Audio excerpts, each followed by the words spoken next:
Et alors attends, on va lire.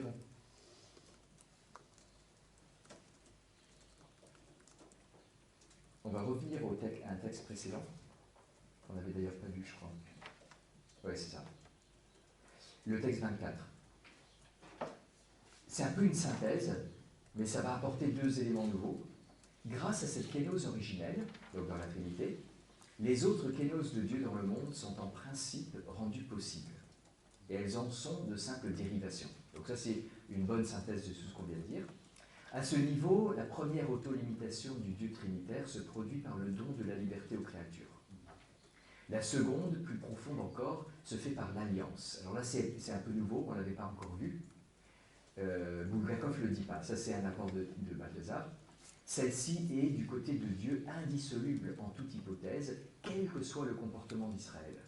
Donc Dieu se coince. C'est pour ça que c'est une kénose. Dieu se coince complètement. Au terme, la troisième kénose, qui n'est pas simplement christologique mais appartient à toute la Trinité, s'institue sur la base de l'incarnation du Fils seul.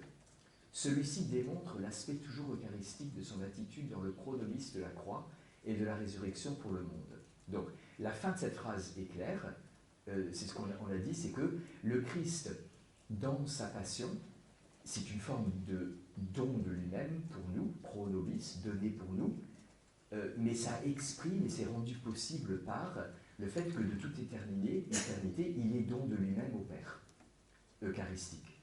Par contre, ici, un petit apport nouveau qui va rejoindre la réaction d'Antonio vis-à-vis des stigmates du Père.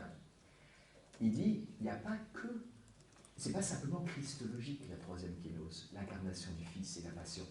C'est aussi trinitaire. Donc ce qu'il veut dire là, par là, c'est les trois personnes y participent. Par exemple, si on pense vraiment que le Fils éternel, en se faisant chair, pense à travers les limites d'une intelligence humaine, veut à travers les limites d'une volonté humaine, aime à travers les limites d'une émotivité, ou bon, l'amour c'est plus large que l'émotivité, donc d'une âme humaine, d'un cœur humain, le Père et l'Esprit perdent une dimension de leur relation au Fils. Le Fils perd une dimension de sa relation au Père et à l'Esprit. C'est-à-dire que tout d'un coup, quelque chose qui était la pure lumière devient un minuscule machin. Je suis désolé de parler comme ça, mais vous voyez ce que je veux dire? Alors, dans la vision de Thomas, où il y a quand même encore la vision béatifique, ça veut dire que Jésus conserve toutes les attributions de Dieu.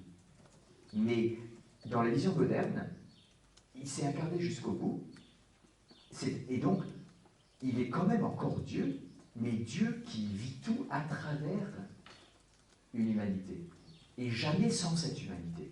Du coup, il n'y a pas d'expérience de Jésus qui soit hors humanité, asarkos, hors de la chair. Donc c'est une limite immense. Tout d'un coup, il se coupe de toute une qualité incroyable de relation qu'il avait avec le Père et l'Esprit.